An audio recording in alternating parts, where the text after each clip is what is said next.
On the surface, I would say it's just something I go in and do every day. When you get kind of in a habit of doing motions, you don't think about necessarily how big the task is that you're doing, or what you're doing for the community. I would say in regards to managing an academy by myself, it definitely does take a lot of planning that I didn't do when I was like an assistant over here at our main branch. It's a lot working with the students and also with the parents. It's something that I do pride myself in, so I wouldn't say it's necessarily a hard job. Any task I do get, I see the reward right away, whether it's with myself or also my students being empowered. I would say it is a huge opportunity to do half of what I've been doing. Not many kids my age or adults my age have the opportunity to do that and to be able to facilitate, organize a class of anywhere between 20 to 30 kids, or even assistants. It's definitely been a privilege. I would say for a lot of people that teach any martial arts, you kind of just go in and it's essentially a job to you. Of course, you have a passion doing so. It makes it easier. You're not staring at the clock the whole time. But you just go in and you feel like you're teaching great classes and that's it. But there's a lot of students, whether they're our younger ones or even up to our adults, that we've had Christmas cards, we've had letters, we've had parents come into us, in tears for what we've done for their child within 3 months. And I could definitely see it. I started training here for a lot of self-confidence, something I lacked that I really needed. Like a lot of the kids I grew up with, I talk to them now and they don't even believe what I do. And when they talk to me about it and I think about teaching a class of 40 people one night, I still don't believe it sometimes either. It's definitely something that if I wasn't here, if I didn't experience Valor and the staff, the people, the team that we have, I wouldn't be where I am today. We had a fight this past November in Oklahoma, and one of my good friends, Coach Rico Steele, asked me to potentially come over to Kansas and maybe work with some of his guys. It was something that, for me, I've always done seminars and MBAs and MDLs and YDLs with Crew Pat. We've always been there as a team. This was the first thing I've done by myself, which was very much nerve-wracking. I spent probably 3 weeks prior to it just writing down things like a madman, but I wanted to make it perfect. And when I went out there, just looking at everybody on his mats, I kind of knew what we could work on, and it really just involves the basics.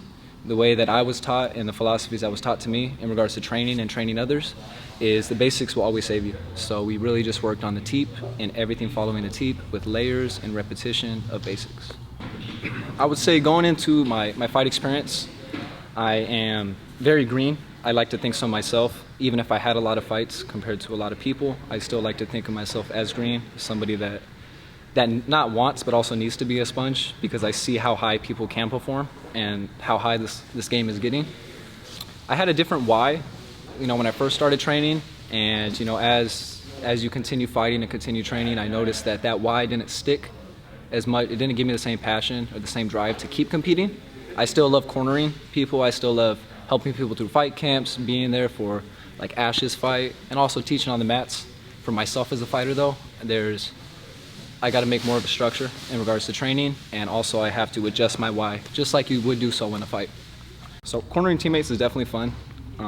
Makes it a lot easier when you're here with them day in and day out.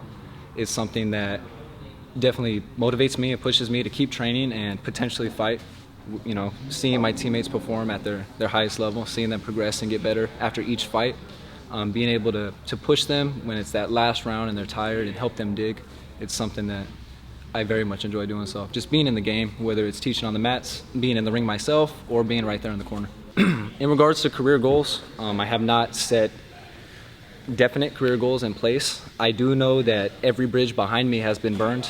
This is where I belong, and it's very nice to be 20 years old and know where you want to be in life, or know that you found the spot where you want to be in life.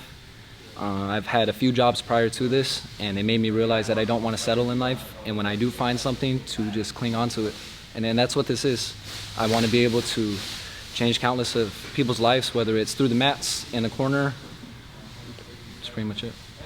First, I would like to say thank you to our Lord and Savior, Jesus Christ. I do mean that. I do like to thank Him first and foremost, but also the tools that He's put in place to get me here where I'm at.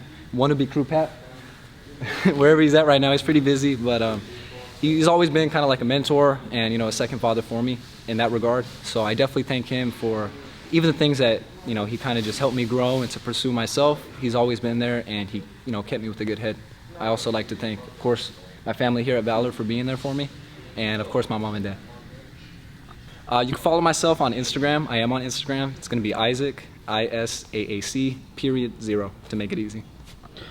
Please like, comment, subscribe, and share.